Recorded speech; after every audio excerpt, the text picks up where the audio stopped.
Is your advantage superior and sustainable? By advantage, we're going to turn our attention to competitive advantage, and that's the third element that we're going to be examining within our opportunity identification discussion. So building competitive advantage really begins with thinking about customer validation and having a customer validated perspective on the problem and your planned solution. It gives you a target for where to invest the time and the resources to build that venture. And it helps you to really think about how to be competitive, which requires consideration of two elements: the degree of your advantage and the sustainability of that advantage. So by degree, what we're discussing here are there better features, and not a little better, but a lot better features that you can bring to the market? Are there things that aren't necessarily more in number? If a competitor has 5 features, it doesn't necessarily mean that you need those 5 plus 5 more. It means that you need perhaps the right 5, the right 7. Per our discussion on value innovation, maybe there are 1 or 2 things out there that customers don't really value, that you can remove those and reinvest those resources into doing a few new things or amplifying some existing things that really do matter to customers. But we want to be better, and we want to be a lot better. We may be able to be cheaper. We may be able to derive value in the marketplace by offering a similar product to what's out there, maybe the exact same product in many ways, but we have some secret sauce, some new approach that makes our offering cheaper. And not just cheaper so competitors can lower prices, and then we lower prices, and then they lower prices, and then we go out of business if they're bigger than us and we can't compete that way. But what we mean by lower prices and substantially lower prices in a sustainable way is there's something different about our operations. So in this case, think of something like your movie experience, your home movie experience. What you were doing in a DVD movie rental market a few years ago.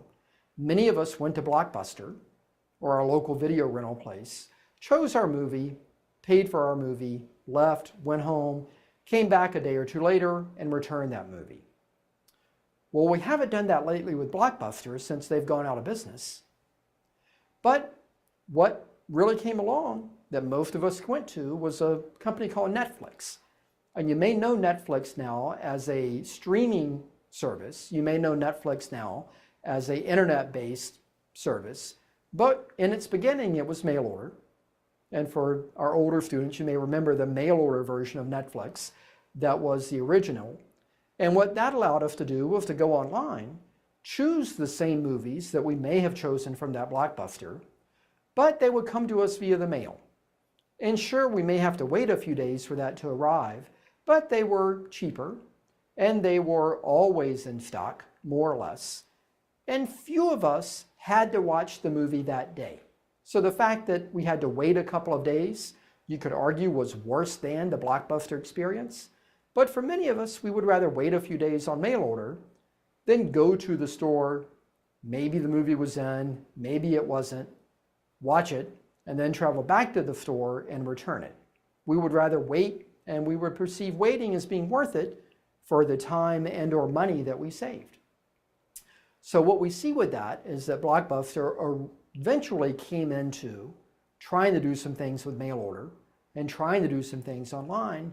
But 1, they were a bit late to the party at that point, and 2, they still bore the expense of the face-to-face bricks and mortar operations that they were still running.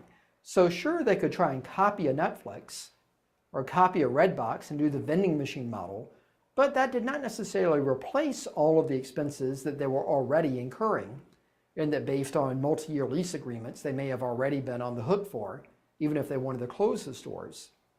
So what we see with that is where there is opportunity to bring a degree of improvement by lowering price, and if it's accompanied by some operational advantages or supply chain advantages or manufacturing advantages, that's where you can add real value. You may also add real value in the marketplace and have a significant degree of advantage if you can be rare, meaning that you can bring something to the market that competitors either can't do or they can't reasonably do the way that you do it.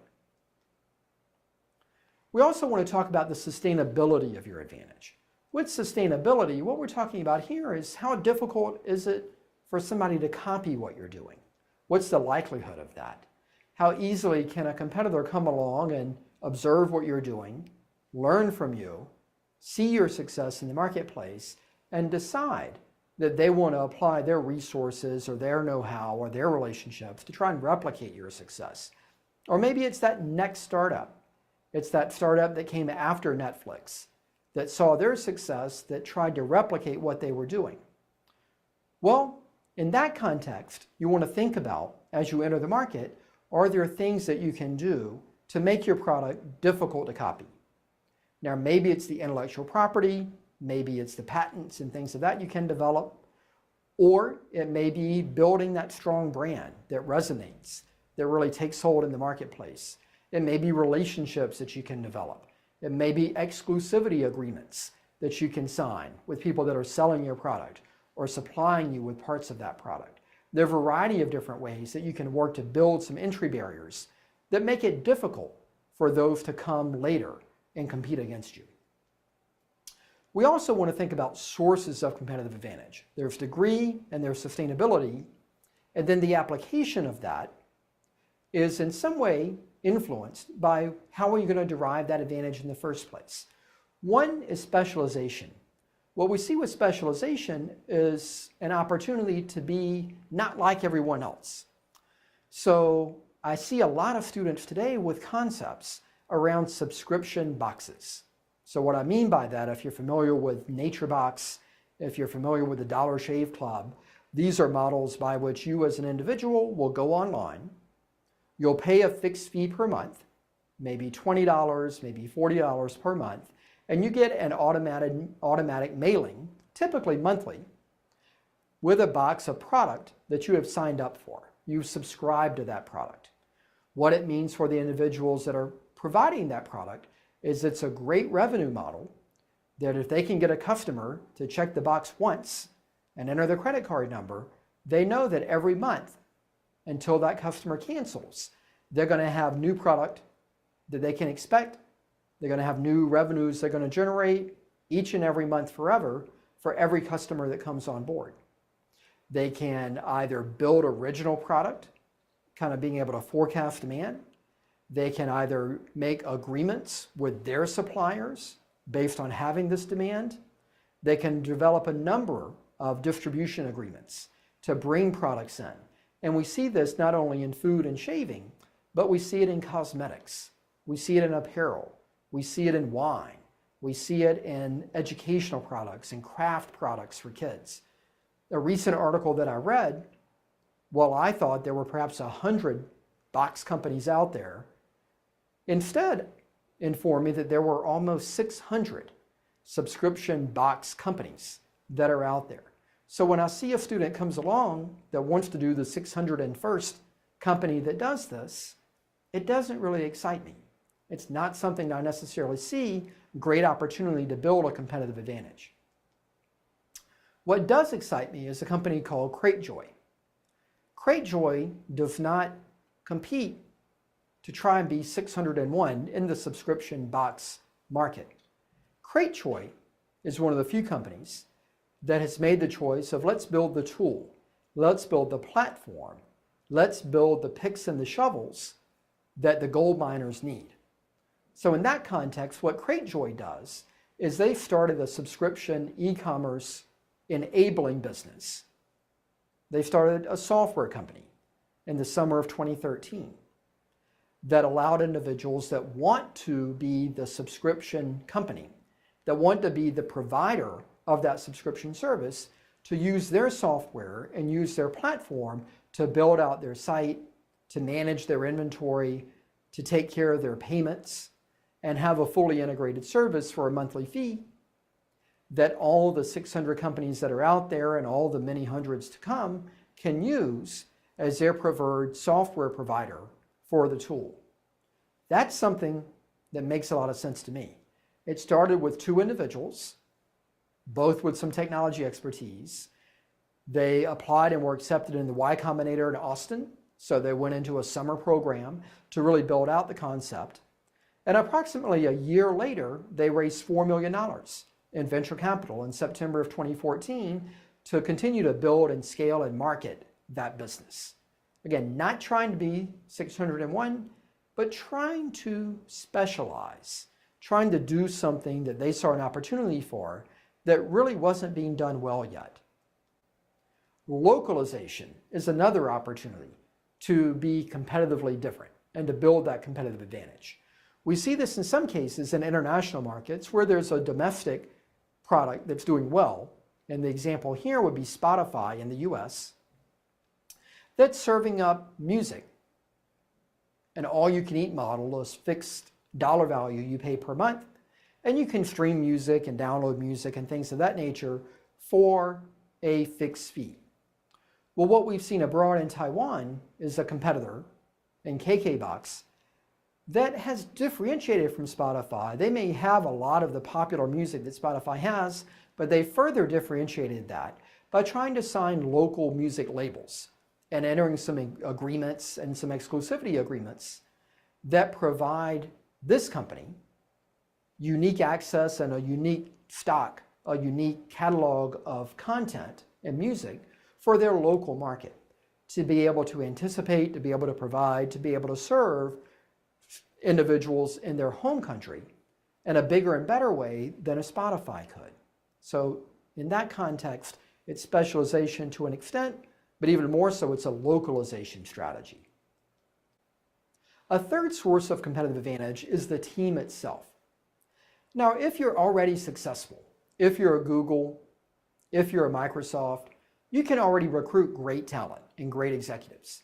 But what I'm talking about here is as the startup, as you're looking for your co-founders, as you're looking for your first or second employee, look for great people. Look for people that are excellent at what they do. And what you can expect is a greater likelihood of having excellent products and an excellent company if you start with an excellent team. So if I were to start an automotive company, an electric automotive company, I'd like to start with a CTO, a chief technologist, that had done great things before, that had built and scaled electric aircraft platform companies before, that understands electrics, that understands aerodynamics, and understands how to build a competent technology team. I'd like a chief financial officer that knows numbers, that understands money, that understands the automotive industry, that had been the CFO of Ford of Southern Africa, which is a $3 billion operation in and of itself. I'd like a chief designer that knows design, that has won countless awards, that has demonstrated they can design great product that people will buy in automotives. Perhaps a past director of design for Mazda's North American Design Center, one of the global centers of excellence for automotive design. Somebody that has design experience with General Motors and with Volkswagen.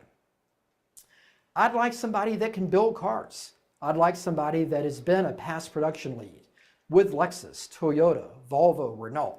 Someone that knows how to build 350 cars per year. I'd like somebody that understands how to buy things. Someone that understands supply chain. Somebody that was the chief purchasing officer for Sony Ericsson that can operate at a global scale. And I want my company to be fun. I want my company to be somewhere that individuals can come and enjoy what they do, and enjoy their work, and enjoy the company culture that we can build. And what better place to recruit such a person than somebody that was the director of staffing operations for Google that was responsible for growing them from their early days up into 2009, where they had tens of thousands of employees. So Tesla doesn't only build great cars, they build great teams. And they built a great team in the beginning that enabled them and improved their success of building great cars in a great company. So in summary, we want to think about competitive advantage by two facets: the degree of the sustainability. Can we do something that is a lot better, or a lot cheaper, or a lot rarer than what's out there? Can we build something that's sustainable, that's difficult to copy? And can we find sources of advantage, either independently or in combination, such as specialization, localization, building a great team, or other factors that are going to enable us to have success with our venture and enable us to tee ourselves up where we can be sustainably advantageous with a significant degree of advantage when we introduce ourselves into the market.